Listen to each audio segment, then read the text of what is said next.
Hello बच्चों, welcome to our channel. आज हम लोग करने वाले हैं जेईई एडवांस के कुछ क्वेश्चंस जो आपके दिमाग की बत्ती को जलाएगा और आपके नॉलेज को इम्प्रूव करने वाला है। कुछ नया सीखने को मिलेगा कुल मिलाकर। तो पेन पेपर लेके आप तैयार हो जाइए और सीखिए कि कैसे कैसे जेईई एडवांस के क्वेश्चंस आते हैं या आ सकते हैं। तो हमारे पास एक क्वेश्चन है बच्चों, ये जेईई एडवांस 2016 का है।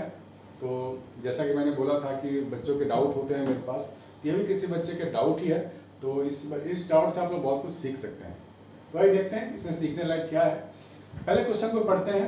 N infinite line of charge uniform electric charge density lambda lies along the axis of an electrically conducting infinite cylindrical shell of radius R. Infinite cylindrical shell of radius r at time t is equal to 0, the space inside the cylinder is filled with a material of permittivity E, epsilon बोलते हैं, and electrical conductivity sigma। ये सब चीजें आपको given है। बड़ा question होता है तो बच्चे कंफ्यूज होते हैं, इतने बड़े क्वेश्चन को क्या करें। चलिए ड्रॉ करते जाते हैं ना। इनफाइनाइट सिलेंडर, हमारे पास एक सिलेंडर है, ऐसा एक सिलेंडर है। एक काम करते हैं, पहले सिर्फ लैंग्वेज पढ़ते हैं, डायग्राम को छोड़ देते हैं। डायग्राम से बच्चों को कन्फ्यूजन होता है और जल्दी से वो आंसर पे अराइव होना चाहते हैं। हमारा काम आंसर पे अराइव होना नहीं है, पहले क्वेश्चन को पढ़ के समझना है इसको किया जाए। ठीक है बच्चों, तो पहले क्वेश्चंस को मैं बड़ा कर देता हूँ ताकि आपको लगे कि चलो मैं ठीक से क्वेश्चन पढ़ पा रहे हैं।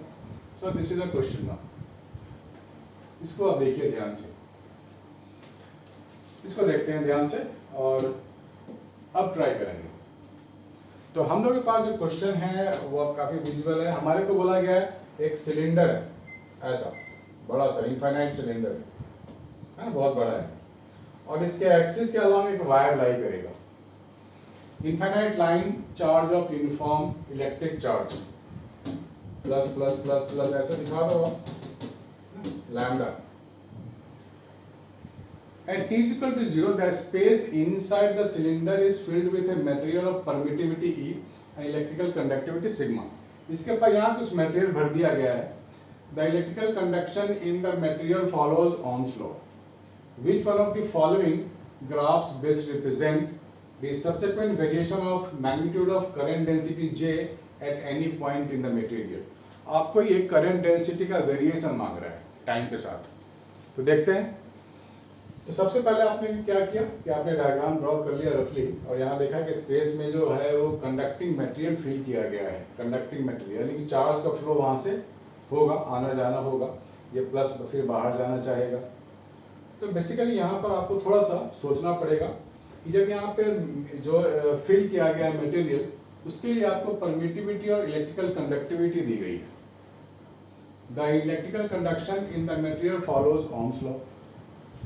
तो सबसे पहले बच्चे सोचेगा इसमें करना क्या, स्टार्ट कैसे लें, सोचे कैसे कि करना क्या है। तो सबसे पहले आप याद करो कि हम लोगों ने इलेक्ट्रोस्टैटिक्स में पढ़ा तो था, किसी लाइन ऑफ चार्ज के लिए इसके चारों ओर इलेक्ट्रिक फील्ड होता है ना, इलेक्ट्रिक फील्ड तो होगा। तो आप एक एरिया कंसीडर कर लो छोटा सा, r डिस्टेंस पे dr का एक छोटा सा पतला सा सर्कल ले लो और इसके लिए काम कर लो, है ना। हमने सिलेंडर के अंदर ये पतला सा छोटा सा सिलेंडर बना लिया, इसकी रेडियस आप r ले लो और इसकी जो थिकनेस है वो dr ले लो। तो इलेक्ट्रिक फील्ड से शुरुआत करें। इलेक्ट्रिक फील्ड क्या होता है, तो इलेक्ट्रिक फील्ड हम लोग क्या लिखते थे याद है, लैम्डा अपॉन 2 पाई। अब यहाँ आप एप्सिलॉन नॉट नहीं ले सकते क्योंकि यहाँ पर परमिटिविटी ई आ गया, तो आपको परमिटिविटी एप्सिलॉन लिखना पड़ेगा। This is the electric field. तो जैसे जैसे आप आगे जाओगे इलेक्ट्रिक फील्ड तो वैरी करेगा। इलेक्ट्रिक फील्ड वैरी कर रहा है यानी कि पोटेंशियल भी होगा फिर कुछ, और यहाँ ओम्स लॉ के बारे में बोल रहा है। The electrical conduction in the material follows Ohm's law, ठीक है ना। यानी कि यहाँ पे कुछ रेजिस्टेंस भी ऑफर करेगा। तो कंडक्टिविटी है, परमिटिविटी है, तो रेजिस्टेंस तो होगा। तो आप रेजिस्टेंस के बारे में सोचेंगे, फिर करंट के बारे में सोचेंगे, फिर वोल्टेज के बारे में सोचेंगे, तभी हम सोच पाएंगे करंट डेंसिटी सबसे लास्ट में आएगा, ठीक है ना। जब करंट के बारे में सोचेंगे तो क्या लिखेंगे, पहले रेजिस्टेंस के बारे में सोचना पड़ेगा आपको। फॉर्मूला हमारे को मालूम है, रो एल बाई ए, ठीक है, रेजिस्टेंस है। तो जब इलेक्ट्रिक फील्ड है तो पोटेंशियल है तो करंट भी होगा, तो वो करंट कैसा होगा वो भी हमारे को पहचानना पड़ेगा। लेकिन उसके पहले आपको रेजिस्टेंस के बारे में थोड़ा सोच लेते हैं, सोचते हैं कि रेजिस्टेंस कैसे होगा। हम लोग यहाँ रेसिस्टिविटी लिखते हैं, इसको 1/सिग्मा लिख सकते हैं ना। Resistivity is 1/कंडक्टिविटी। लेंथ क्या है, हम लोग इतने से छोटा सा जो थिकनेस है इसका जो रेजिस्टेंस है उसके बारे में सोचेंगे तो यहाँ लिख लेंगे हम लोग dr। इसकी जो थिकनेस है ना, रेजिस्टेंस तो वैरी करेगा, क्योंकि ये मैंने एक मेटेरियल का छोटा सा पोर्शन लिया है, इस पोर्शन को बड़ा करूँगा तो उसका रेजिस्टेंस कुछ और होगा। और जब हम लोग एरिया की बात करेंगे, तो इसको आप लेंथ L ले लो, उस पूरे एरिया में करंट होगा, तो आप यहाँ इस एरिया को लिखोगे 2πRL, ठीक है ना, 2πRL आप एरिया लिखोगे, ठीक है। हम लोग पूरा रेजिस्टेंस की बात करेंगे इसकी, तो यहाँ रेजिस्टेंस का एक्सप्रेशन आपने लिख लिया है। तो करंट की जब बात होगी तो क्या लिखेंगे हम लोग, change in voltage upon change in resistance, क्योंकि रेजिस्टेंस भी चेंज करने वाला है। ये आप dr कह सकते हो, चेंज इन स्मॉल रेजिस्टेंस के लिए dr कह सकते हो। और हमें ये भी मालूम है कि जो इलेक्ट्रिक फील्ड होगा यानी कि dv जो होगा वो हो जाएगा -E dr, बिल्कुल बेसिक फॉर्मूला है हमारे पास, -E dr। तो E हमने अभी अभी लिखा है एक्सप्रेशन λ/2πEr इंटू dr, ये ऐसे हम लोग लिख सकते हैं dv। तो dv/dr मुझे I दे देगा, dv/dr है ना, dv ये आ गया और dr ये आ गया, इसको आप डिवाइड करोगे तो आपको I मिलने वाला है, यहाँ पे माइनस साइन है, इसको डिवाइड करो आप dv/dr, तो आपको क्या मिलेगा, यहाँ dr हो गया और यहाँ सिग्मा 2πRL हो गया, तो 2πR गया, 2πR गया, dr गया, L ऊपर आ जाएगा, तो आपको मिलेगा -λL, सिग्मा के ऊपर चला जाएगा, नीचे बच जाएगा आपका एप्सिलॉन, ठीक है ना, ये बन गया। ये आपको करंट मिल रहा है। अब ये करंट आपको माइनस में मिल रहा है, मीन्स जो करंट फ्लो करेगा उसकी वैल्यू कम होती जाएगी एज टाइम पासेस, राइट, क्योंकि जब करंट फ्लो करेगा यहाँ माइनस है तो करंट का जो रेट ऑफ फ्लो है डिक्रीज होती जाएगी एज टाइम पासेस। तो यहाँ पे आप लिख सकते हैं, यानी कि जो लैम्डा है वो भी यहाँ वैरी करेगा, क्योंकि जब करंट वैरी कर रहा है तो चार्ज का जो फ्लो होगा वो भी होगा, और चार्ज जो फ्लो करेगा वो धीरे धीरे इधर आएगा। करंट अगर इधर जाएगा इसका मतलब कि इलेक्ट्रॉन का फ्लो इधर होगा और इस पॉजिटिविटी वाले चार्ज को न्यूट्रलाइज करता जाएगा और यहाँ पे चार्ज का वेरिएशन स्टार्ट हो जाएगा। पहले चार्ज ज़्यादा होगा और जैसे जैसे इलेक्ट्रॉन फ्लो करता जाएगा चार्ज कम होता जाएगा इस वायर पे। तो यहाँ पे हम लोग I को लिख सकते हैं dq/dt, राइट। अब यहाँ पे लैम्डा के बारे में सोचना जरूरी हो गया है। अगर ये चार्ज फ्लो करके यहाँ पे एक्यूमुलेट होगा इस वायर पे, यानी कि इलेक्ट्रॉन जो फ्लो होगा इस वायर पे एक्यूमुलेट होगा, तो लैम्डा की वैल्यू कम होती चली जाएगी। यहाँ पे ये वेरिएशन है, तो यहाँ पर मुझे फिर लैम्डा की वेरिएशंस है, उसके अकॉर्डिंग मुझे लैम्डा की वैल्यू चाहिए होगी, कैसे वेरी कर रहा है ये, तभी हम लोग यहाँ तक पहुँच पाएंगे। चलो आगे देखते हैं। I को लिख लिया हम लोगों ने dq/dt, this is -λ sigma epsilon. अब लैम्डा बेसिकली क्या होता था, चार्ज इनटू लेंथ हुआ करता था, अगर आपको याद है तो ये वाली चीज़ें हटा देता हूँ। लैम्डा हम लोग क्या लिखते थे, लैम्डा इंटू L लिखते हैं, यही तो मेरे को चार्ज मिलता था लैम्डा इंटू L। तो इस Q की जगह मैं लैम्डा इंटू L लिख लेता हूँ, d/dt, this is lambda into L minus lambda L sigma upon epsilon हो गया है। अब ये लेंथ L है तो L तो बाहर आ जाएगा और आपको मिल जाएगा L dλ/dt minus lambda L sigma by E। तो यहाँ से L और L चला जाएगा, यहाँ से ये खत्म हो जाएगा आपका, और यहाँ से आप इसको हटा दो, इसकी ज़रूरत नहीं है। तो जैसे स्टेप्स आगे बढ़ेंगे मुझे स्पेस चाहिए होगा, तो ये D इसको आप इंटीग्रेट कर सकते हो, क्योंकि यहाँ पे आपको वेरिएशंस मिल गया है, minus of sigma upon E into dt मिल गया, इसको आप इंटीग्रेट कर दो।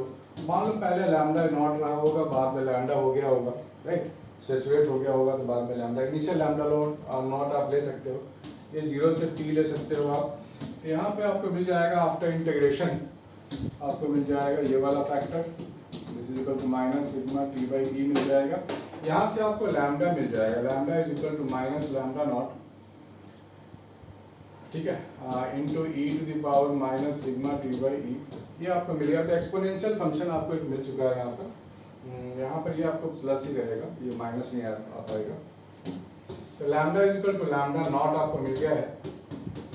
This is the exponential function, यानी जो ग्राफ आपको मिलने वाला है वो भी एक्सपोनेंशियल मिलेगा, इतना तो तय हो गया है। तो ये आपको लैम्डा मिल चुका है और इस लैम्डा की वजह से हम लोग अब करंट फाइंड कर लेंगे बड़े आसानी से, क्योंकि वापस अब करंट में जाएंगे। तो जे बेसिकली क्या होता है, current density I by area होता है, ठीक है ना। करंट क्या होता है, आई बाई एरिया होता है। ये जो हम लोग जे लिख रहे हैं यहाँ पर, J this is I by area, ठीक है ना। करंट हमारे को मिल गया आई बाई एरिया। तो ये जो आपके पास आई आया है इसको आप लोग यहाँ पे डालोगे, करंट लैम्डा अभी आया है, करंट अभी निकाल लेंगे हम लोग। तो करंट जो बेसिकली आपने अभी लिखा था, करंट जो बेसिकली आपने लिखा था उसको हम लोग ने dv बाई dl के टर्म में लिखा था, लैम्डा एल सिग्मा अपॉन ई लिखा था। तो यहाँ से लैम्डा को आप रिप्लेस करोगे यहाँ से, तो लैम्डा को रिप्लेस करोगे तो आपको मिल जाएगा lambda naught e to the power minus sigma T by E upon E, और एरिया ले लेंगे हम लोग 2 पाई आर, ठीक है ना। ये आपको करंट जो मिला था उसकी वैल्यू को हम लोग यहाँ डालने वाले हैं। बेसिकली जो हम लोग ने dv बाई डी आर निकाला था ना, dv बाई डी आर, आई क्या निकाला था हम लोगों ने, dv बाई डी आर निकाला था। तो वहां से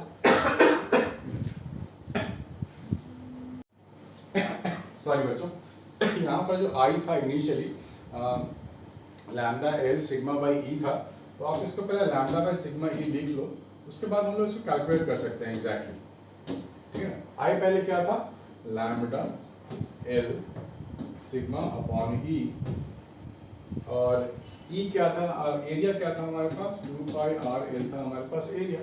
तो ये एल आपका ये कट जाएगा और जे आपको मिल जाएगा लैम्डा सिग्मा अपॉन 2 पाई ई आर मिल जाएगा। अब लैम्डा को आप उस वाले फंक्शन में डाल सकते हो जो हमने इंटीग्रेट करके निकाला है। हम लोग ने निकाला था lambda equal to lambda naught E to the power minus sigma T by E. इसको आप यहाँ पे रिप्लेस कर सकते हो और ये जे आपको मिल जाएगा एक्सपोनेंशियल वेरिएशन के टर्म में, ठीक है बच्चों। तो यहाँ पे जो ग्राफ में हम लोगों ने देखा था उसमें जो एक्सपोनेंशियल ग्राफ था वो ग्राफ नंबर 1 था, जो एग्जैक्ट एक्सप्रेशन आपको दे रहा है एक्सपोनेंशियल वाला, ठीक है बच्चों। तो होपफुली अगर सिर्फ एक्सपोनेंशियल की बात होती तो आप सीधा ए टिक मार सकते हो, लेकिन कभी ऐसा कुछ एक्सप्रेशन आ जाए लिखने के लिए कि जे फाइंड कीजिए तो आप फाइंड नहीं कर पाते, इसलिए हमें ये पूरा काम करना पड़ा, ठीक है बच्चों। तो अल्टीमेटली करना कुछ नहीं है, लैम्डा की जगह आप ये रिप्लेस कर दोगे, यहाँ पर आपका काम हो गया। तो बच्चों इसको आप नोट कर लो और आपको पसंद आया तो लाइक कमेंट शेयर जरूर करना। बाय बच्चों, टेक केयर।